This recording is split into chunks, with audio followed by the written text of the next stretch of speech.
Nosotros en La Voz de la Ciudad siempre destacamos la labor solidaria de muchas personas, donde nos llegan distintos proyectos, donde nosotros también queremos visibilizarlos, darle la voz a cada una de las tareas que vos estás realizando para ayudar a mucha gente en este contexto de pandemia por COVID-19 en la República Argentina. Pero quienes también están realizando una tarea fuertemente solidaria son las Fuerzas Armadas. Y vamos a analizar junto a Agustín Rossi, que es ministro de Defensa de la Nación, todas estas tareas que están llevando adelante en todo el territorio nacional. ¿Qué tal, ministro Pablo Vicente, Gabriel Pulvirenti y Belén Martínez? Los saludamos todo el equipo de La Voz de la Ciudad. Buen mediodía. ¿Qué tal? ¿Cómo les va? ¿Qué dice? Buen mediodía para todos. Gracias por atendernos, ministro. Bueno, destacando lo que es la tarea con este fuerte costado solidario que están llevando adelante las Fuerzas Armadas. Bueno, sí, efectivamente, ¿no? Desde que empezó la pandemia, el presidente de la Nación me indicó que había que poner todas las capacidades de las Fuerzas Armadas a disposición de esta lucha contra la pandemia, y eso fue lo que hicimos, ¿no? De hecho, al día de hoy llevamos en estos más de 120 días realizadas alrededor de 9.300 tareas a lo largo y ancho de todo el país. Esto significa que realizamos más o menos entre 70 y 80 tareas por día, que hoy, mientras nosotros estamos hablando acá, hay en 70, 80 lugares de la Argentina que hay personal militar, personal de las Fuerzas Armadas, haciendo algún tipo de actividad específica que tiene que ver con el COVID por sobre todas las cosas. De los 82.000 hombres que tienen la fuerza, desplegamos más de 60.000. No significa que los 60.000 están desplegados hoy, sino que están desplegados en todo, estuvieron en algún momento en el terreno durante todo este tiempo. Para graficárselo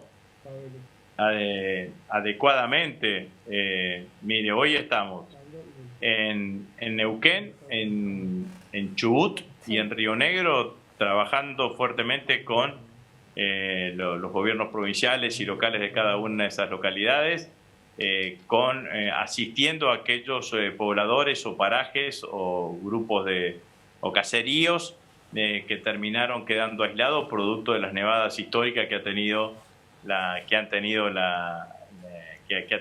teniendo la Patagonia en la Argentina.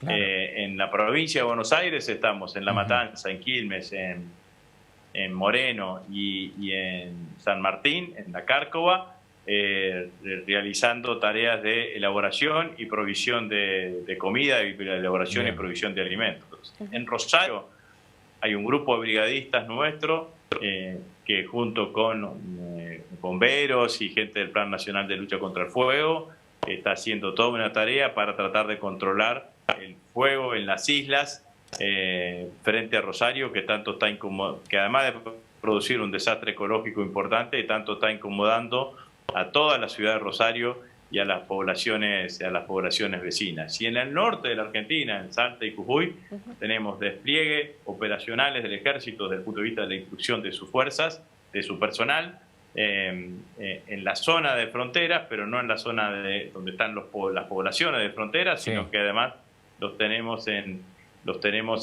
distintos en lugares donde están deshabitados, donde en realidad ahí la presencia del ejército lo que genera es una disuasión por presencia de la propia fuerza militar en todo lo que se hace, lo que entendemos que es apoyo logístico a la fuerza de seguridad. Así que el despliegue que hemos tenido durante todo este tiempo es enorme para mí, para muchos que saben lo que significa la cuestión de la defensa. Es el despliegue militar más importante que ha tenido la Argentina desde la Guerra de Malvinas, por dimensión de la cantidad de hombres involucrados, por duración en el tiempo y extensión en el territorio. Estamos ocupando todo el territorio de nuestro país. Tenemos dividido el país en 14 regiones de emergencia. Sí. Algunas ocupan una sola provincia según las características, otras ocupan una o más. La primera región de emergencia es Tierra del Fuego, después en Santa Cruz es otra, Chubut es otra, Neuquén y Río Negro están agrupadas en una más. Las tres provincias de Cuyo, Mendoza, San Juan y San Luis es una sola región. La Pampa es otra región. La provincia de Buenos Aires se divide en tres: AMBA, Buenos Aires Norte y Buenos Aires Sur. Santa Fe y Paraná es una región más, Córdoba y Santiago del Estero, Chaco y Formosa, Misiones y Corrientes, y después la que agrupa mayor cantidad de provincias, la que tiene sede en Salta, Jujuy, Salta, Catamarca, La Rioja y Tucumán. Claro. Bueno, ese despliegue ha generado un impacto importantísimo, y sobre todo yo quiero destacar la empatía, la simpatía con el cual los vecinos reciben la presencia de las Fuerzas Armadas en distintos lugares de la Argentina. Son muy bien recibidos. Bien. En muchos lados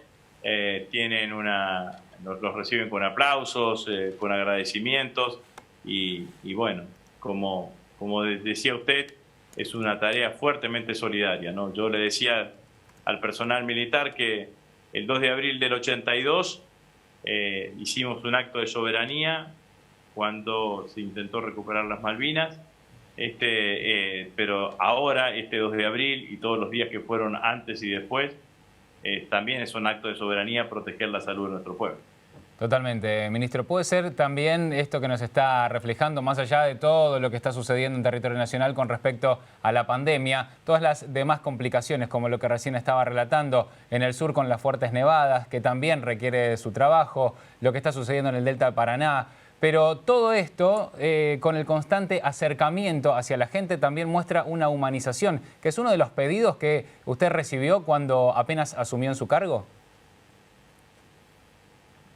Bueno, esa es una tarea permanente, ¿no? Usted sabe que la historia reciente, trágica, ha generado que haya que trabajar bastante ese músculo entre Fuerzas Armadas y sociedad civil, ¿no? Sí. Y sin duda que esto que ha sucedido ahora en el marco de la pandemia ha permitido fortalecer ese músculo, fortalecer ese vaso comunicante, y yo creo que eso es positivo para todos. Y a mí me pone, al menos a mí, me pone muy contento. Bien. Y creo, es más, que va a ser uno de los residuales o de positivos que nos va a dejar esta pandemia, es esta fuerte vinculación entre Fuerzas Armadas y sociedad civil, que creo que nos va a permitir en el futuro poder discutir más libremente, sin tantas ataduras con el pasado, todo lo que significa la necesidad de que la Argentina tenga una política de defensa, porque es distinto discutir una política de defensa, la necesidad de tener una política de defensa, equipamiento para la Fuerza Armada, cuando el instrumento militar en las Fuerzas Armadas, el personal militar está prestigiado, que cuando está desprestigiado, digamos, ¿no? Es claramente distinto. El reconocimiento por parte de todos los ciudadanos y también por parte del presidente. Hace unos días atrás, en el encuentro de camaradería, daba, por supuesto, en su discurso las felicitaciones a todos los que han trabajado en las Fuerzas Armadas en esta pandemia que nos toca atravesar, y también con relación al salario, que va a haber mejoras también para ellos. Bueno, agradecerle al presidente las consideraciones que tuvo para con las Fuerzas Armadas. La verdad que el personal militar valora mucho esas expresiones por parte de quien es el comandante en jefe de las Fuerzas Armadas. Pero también el presidente, con las decisiones que tomó, vino a saldar una deuda, no un reclamo, una aspiración que tenía el personal militar de hace 30 años. Hace 30 años, durante la época en donde Carlos Menem era presidente y Domingo Cavallo era el ministro de Economía, y estábamos debajo del plan de convertibilidad, se empezaron, y no había aumentos salariales para el personal del sector público, se empezaron a darle al personal militar suplementos no remunerativos. Esto generaba una enorme distorsión, porque esos suplementos no remunerativos no contaban a la hora de la jubilación, por lo tanto perjudicaban al personal militar que está en situación de retiro, no se contaban a la hora de los suplementos, el personal militar que trabaja en zonas desfavorables, como por ejemplo en la zona de montaña, cobra un suplemento por zona desfavorable. No se contabilizaba tampoco para todo lo que significaba las horas extras y claro, los viáticos. Creo que ni siquiera para el aguinaldo tampoco se contaba, digamos, ¿no? Pero además, ¿qué fue lo que pasó? Hubo una cantidad de personal militar en actividad y en situación de retiro que empezó a hacer juicios. La justicia le fue dando la razón. Entonces generó una multiplicidad de distorsiones mayores. Por ejemplo, teníamos 2 oficiales que tenían la misma antigüedad y el mismo grado y hacían la misma función, y el que cobraba por sentencia judicial cobraba más que el que no había hecho juicio y cobraba por la escala salarial de las Fuerzas Armadas. Claro, Segunda distorsión. Totalmente. Por año, el Ministerio de Defensa tenía que pagar entre 40 y 50 mil millones de pesos de los juicios que hacía el personal militar. Tercera distorsión. Nos generaba una enorme complicación porque teníamos las cuentas embargadas por accionar de la justicia, así que nos generaba una enorme complicación a la hora de gestionar.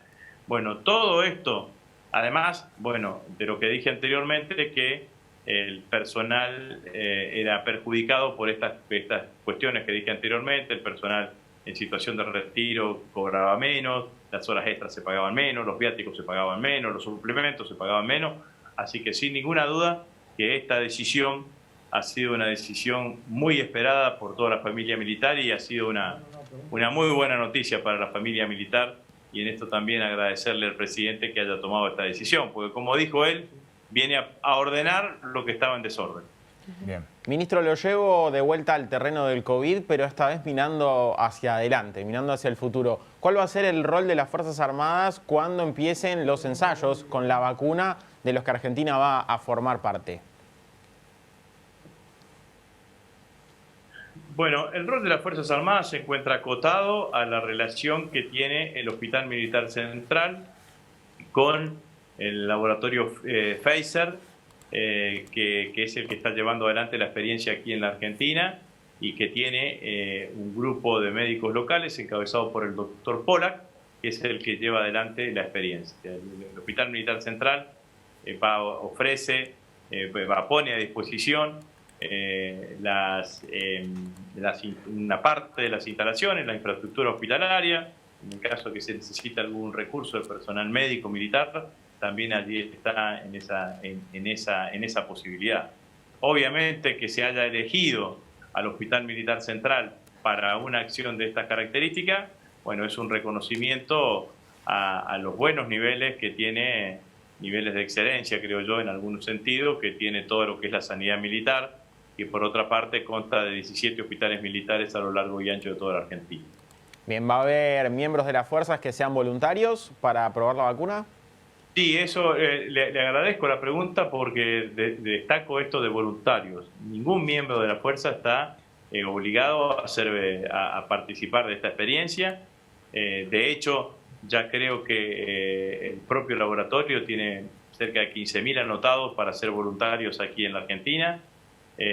Nosotros hemos abierto el ejército abrió la posibilidad de que haya personal del ejército que sea voluntario, pero recalco esto: la institución en esos términos no tiene ninguna responsabilidad, no hay ninguna indicación para ser voluntario, no hay ningún premio por ser voluntario ni hay ningún castigo por no ser voluntario. Se anotarán como se anotaron el resto de los voluntarios y seguramente se hará una selección, porque entiendo que se han anotado una mayor cantidad de voluntarios que lo que se necesita, y esa selección corresponde por parte del laboratorio que lleva adelante la experiencia, no es en el caso nuestro. Muy bien, ministro, muchísimas gracias por atendernos, gracias por su tiempo y por estar con nosotros. No, muchas gracias a ustedes, a disposición. Muy amable. Gracias. Estábamos hablando con Agustín Rossi, ministro de Defensa de la Nación, en relación a lo que es este acercamiento de las Fuerzas Armadas. Como él dijo también, la humanización y todos los trabajos, más de 1.200 tareas que están realizando en este momento, en estos más de 130 días que estamos llevando adelante en lo que es la cuarentena, en el marco de esta crisis sanitaria en la República Argentina.